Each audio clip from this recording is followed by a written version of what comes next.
Okay. Last week we started with the standard normal distribution. Now, let's have a recap first on the different properties of a normal distribution. So, as you can see, a normal distribution is a continuous, let's make use of a pointer. It's a continuous, symmetric, bell-shaped distribution of a variable. So, these are the properties. Take note, the distribution is bell-shaped. The mean, the median, and the mode are equal and are located at the center of the distribution. The normal distribution is unimodal, meaning you only have one mode there.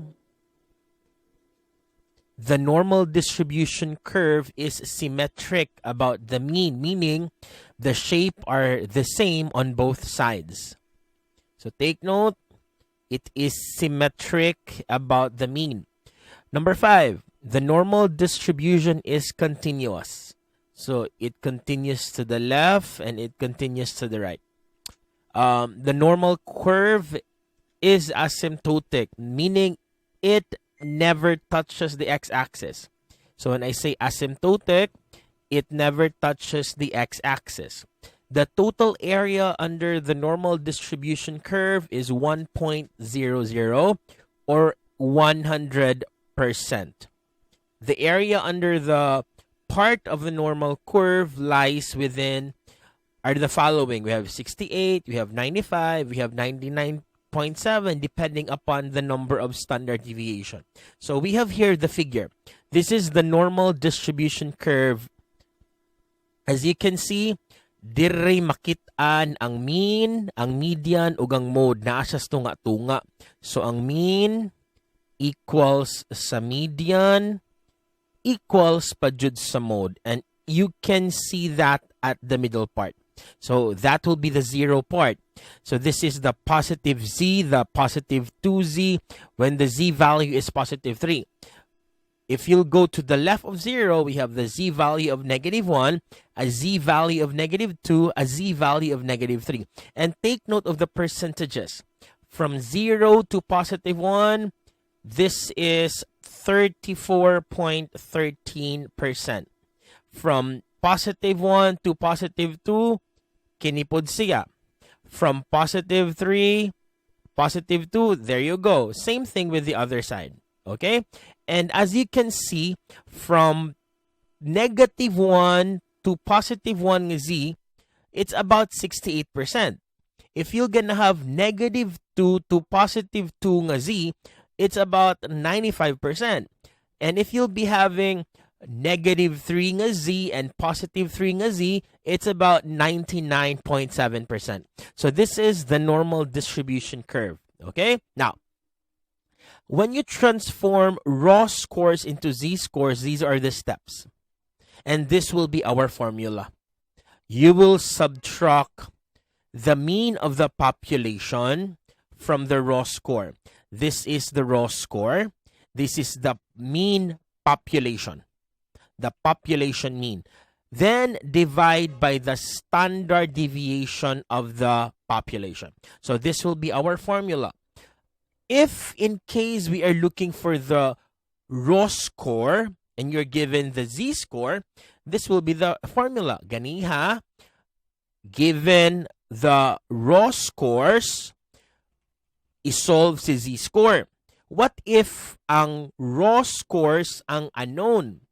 You will be solving for the raw scores there and you're given the z-score. So you will multiply the z-score by the standard deviation, then i-add nimo sa population mean. That will be our formula. Okay? So take note of these two formulas. We will be using this later as we go on with the problem solving part. Now, using z-scores to make comparisons. If you know your exam, or if you know your score on an exam and your friend's score on an exam, you can convert to z-scores to determine who did better and by how much. Z-scores are standardized, so they can be compared. We can do that using z-scores. Another application. If we standardize raw scores in different scales, converting both scores to z-scores, we can then compare the scores directly. Meaning, if there are two scales, there are two weighing scales, asa may mas sakto nga weighing scale? Is it the weighing scale number 1 or is it the weighing scale number 2? We can know which scale is correct and which scale is not functioning well. Meaning, it's probably naguba or naigi-adjust using z-scores. Okay, now let's have finding the area. So for today's session, our focus will be finding the area under the standard normal distribution, because this concept is very important when it comes to problem solving. So if I'm going to give you find the area under the standard normal distribution curve between z is 0 and z is equal to 1.85. This is very similar with what you did last week. Kung ang z gani nato 0, we're simply looking for pili value sa z nga 1.85. So last week nangita ta sa 1.85. So 1.8 dara nya 0.0, 1, 2, 3, 4, 5. This is the value of 1.85. 0.4678. So I'll be writing, this is, sorry for that, asa ang 1.85. So let's locate that. It's found somewhere between here. So I am looking for this area. Kining akong gi-shade class, mao ni ang area nga akong gipangita. And this area is equal to how much again? What was our answer a while ago? 0.4678. 0.4678. Or you can write is as 46.78%. So this is now the answer to the problem. The area under the normal standard distribution curve between 0 and 1.85 nga z is 0.4678. Example number 2. So I have here, I need to plot, 0 is already here. 1.15, it's still between negative 1 and negative 2. So this is example, mo ni siya ang 1.15 nga negative. So this is the shaded region. Kay between man aning 0 o 1.15. Okay. Looking at the value in our table, 1.15, what's the value? 0.3749. That's correct. 0.3749. So the area is simply 0.3749 or simply 39.49%. Okay? Now let's go to example number 2. Find the area under the standard normal curve distribution to the right of 1.737. So let's locate 1.37 first. So this is example 1.37. This is 1.37. Which area? It's stated here. Curve, distribution curve to the right. So I will be shading right portion sa Z. So this is the shaded area that I am looking for. Kini siya nga part. Mo ni atong isolve.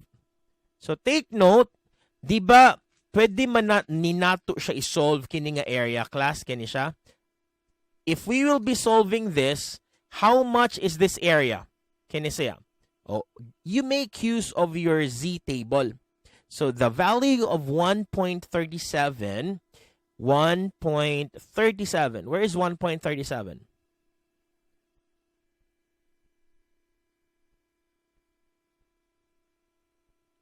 Diba, that's the value of 1.37. 0.4147. So meaning, this is 0.4147. But this is not the value I am looking for, because the value I'm looking for is this area over here. Kini siya. Mo man niya akong gipangita. So take note, di ba? The whole curve is 100%. Natunga man na siya into 2. So this is 50%, right? This is 50% or 0.50 or 0.5. So how will you get this measure over here? Kini ako ang butang arrow. How will you solve the shaded region now? Take note, kini siya is 0.50 or 50%. You already know that from 0 until 1.37, the area is 0.4147. So how will I solve this shaded region over here? Subtract, sir. Okay, unsa may isubtract na ako? 50% ang kanang 0.41. Okay, very good. Ang 0.50, we will subtract from that number si 0.4147. So what is now 0.50 minus 0.4147? What's the answer? Please use your calculator. 0.08853, sir. 0.853. Or I can write this as 8.53%. And this one answers the problem. Is problem number 3 clear? Yes, sir. Okay, let's proceed to number 4. Number 4, this time, let's locate 0.84. 0.84, that's between 0 and 1. So it's somewhere over here. Kini. So I have this one. This is negative 0.84. And it is stated left of z. So if this is our z, left ana niya, mauni ang area nga atong gipangita karon. Okay, this is the area that we are looking for. Now, let's find the area of this region first. Kini siya nga area. Kini siya. Pilay area ani niya? Let's use the z table. Look for 0.84. Pila may value sa 0.84? 0.2995. Very good. 0.2995. So meaning, kini di ay siya, sir, is 0.2995. Again, how will you get the shaded region?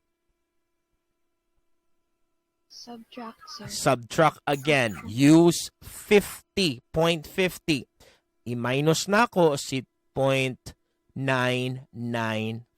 So meaning the solution is simply 0.50 minus 0.2995. And how much is this? 0.2005. 0.2005. Or you can write this as 20.05%. Okay? Let's have problem number 5. There you go. Find the area under the standard normal distribution, this time between 0.75. So 0.75 is here.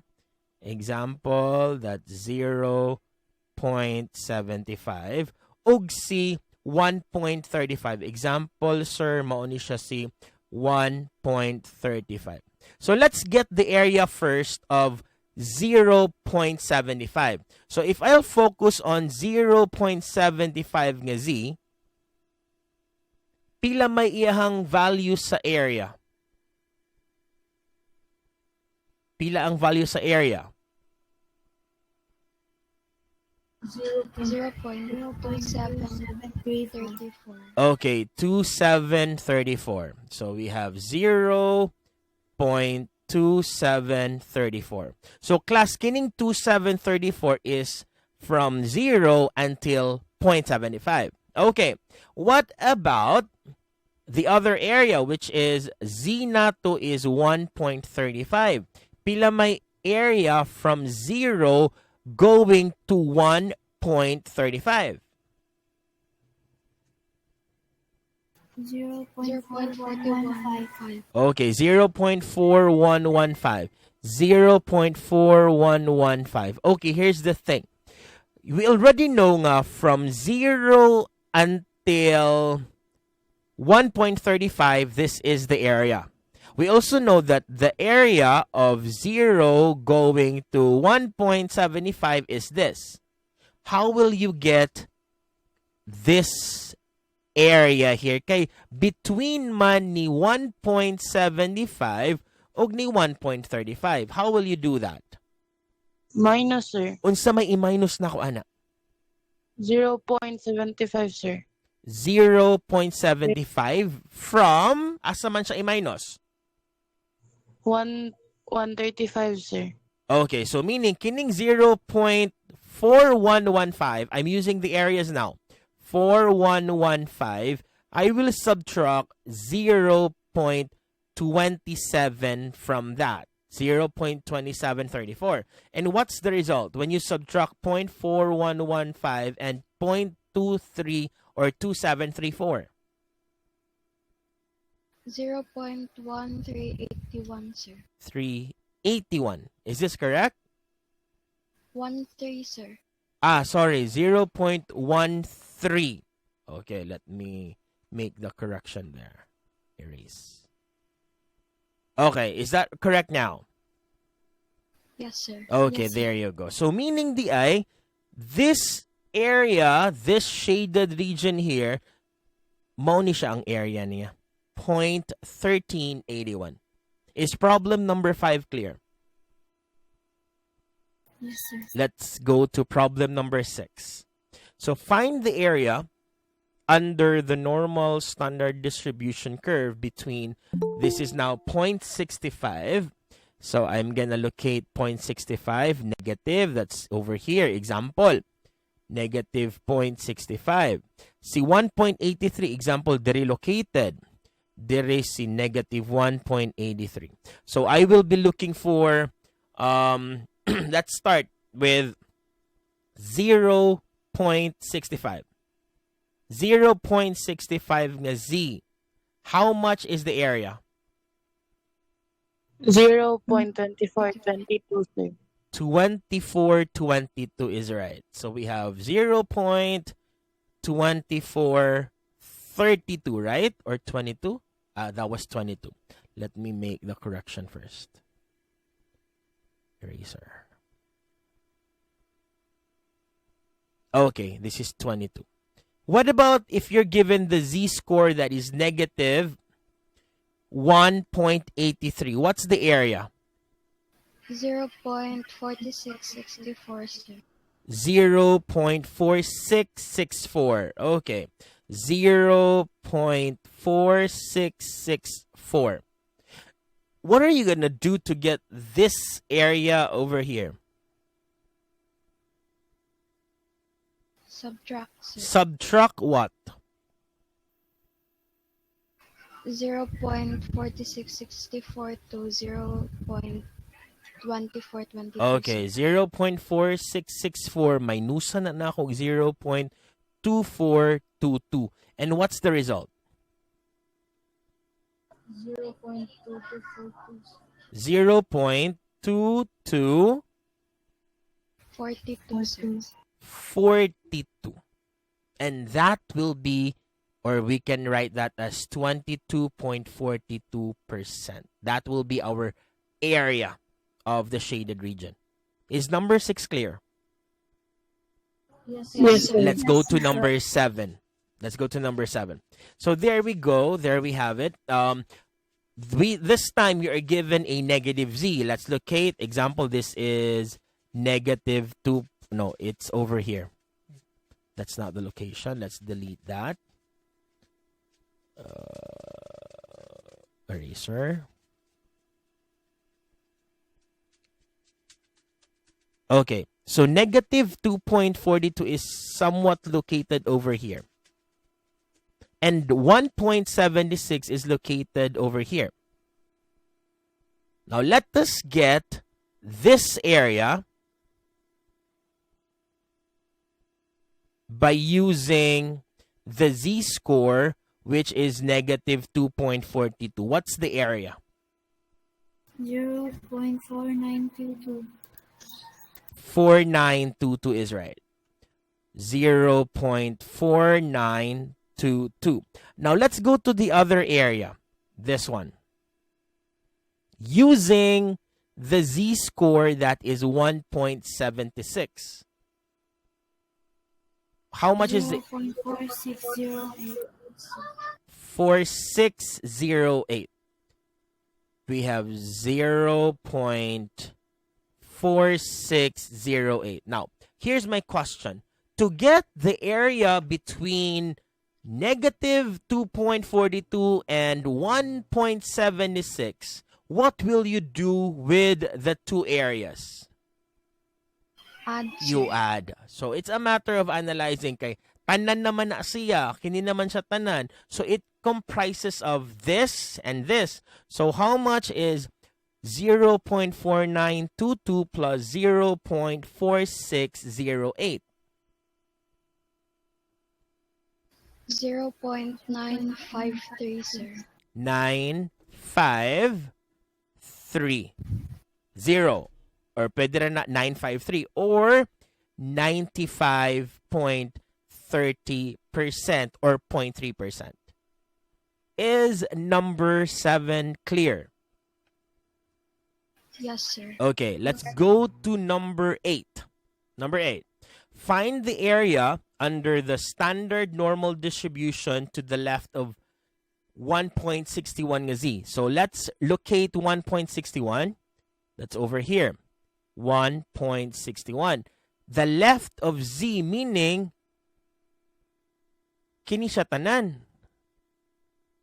Will you agree nga kini akong shaded area akong gipangita? Yes, sir. Yes. sir. So let's look first. What if the z is 1.61? Pila man iyahang area sa 1.61? 0.4463. 0.4463. Ang kanang 0.4463 is here. Mao ni siya ang 0.4463. As you can see, akong gipabag-an. Mao ni siya ang 0.4463.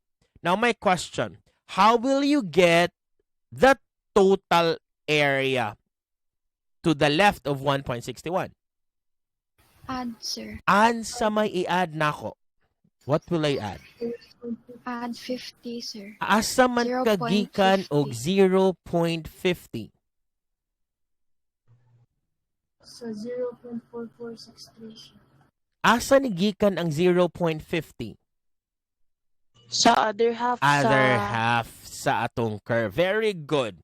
That's a very good idea. Meaning, sir, ang other half, sir, kay 0.50 man ni siya, sir.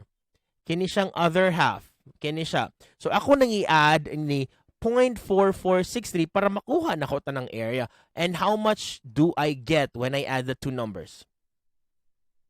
0.9463, sir. Or simply 94.63%. Okay? Now, let's have number 8. This time, we are having 0.82. So, example, mao ni siya si negative 0.82. Nya human to the left of this. To the left. Ha? Kana. What if I'm gonna change this na naman ta example sa to the left? To the right. Let's change this to the right. Let's make a correction to the problem. Let's make to the right. So meaning, I'll get this. Yeah, plasan ako sa 0.50. to get the whole area. So what is the value of the area when z is equal to negative 0.82? 0.2939, sir. 2939. So let's write that down. 0.2939. I-add ni nako sa asa 0.50. 50. And how much is that? 0.7939, sir. There you go. Or 79.39%. Okay? Now let's go to problem number 10. This time, let's locate first 1.15. Si sir, example sir, mo ni siya si 1.15. Sunod sir, si 1.85 sir. Example sir, mo ni siya ang negative 1.85. Let's focus first on 1.15. To the right. Asa kung i-shade to the right of z? So ang i-shade na ko is mo ni si 1.15 to the right. Mo ni siya ang to the right of z nga 1.15. Okay? If I'm gonna be having negative 1.3085, this time to the left. This time, to the left, mausa niya ako i-shade ng part. So, meaning di ay, sir, ang gipangita ra nako nga area is kini siya nga part o kini nga part. Okay, let's focus on this part. When z is equal to negative 1.85, pilang area nato? 0.4678, sir. 4678. Okay. We have 0.4678. Is this the answer to this shaded area? No, sir. No. Ang kining 0.4678 is this area over here, right? Yes, sir. Now, how will I solve this area, Kenisha?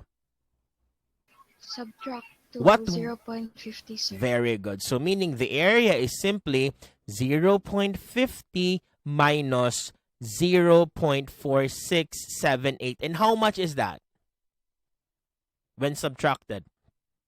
0.0322, sir. 322. So, mo ni siyang area nako sa left sa ako ang z nga 1.85. Now, let's go to the other side. So, ang z nako is 1.15, right? Now, pila may area if ang z nako is 1.15? 0.3749, sir. 0.3749.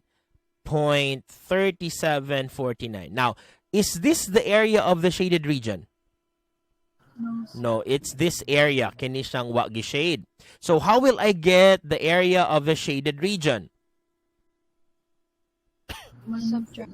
Subtract again, GU 0.50 minus 0.3749. So, how much is this when subtracted? Kay mauna ng area sa shaded region na to.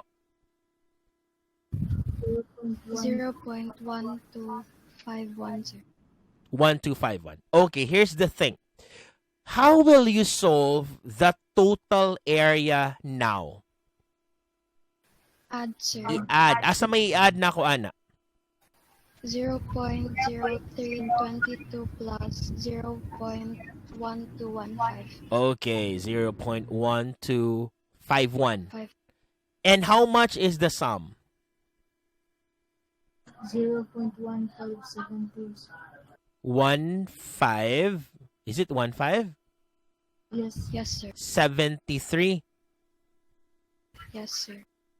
There you go. O mo ni siya area or 15.73%. This is now the area of our shaded region. Number 11. Here you go. Atong gipangita karon ang z value, dili ang area. And you're given between 0 and z value nga 3962. So ang 3962 pangitaon na ninyo dire. Asa man si 3962, sir? O pangita 3962 dara. Mo ni siya si 3962. So meaning pila may value niya? 1.25. 1.26, sir. 1.26. So meaning ang ZDIN answer is 1.26. And this will be the answer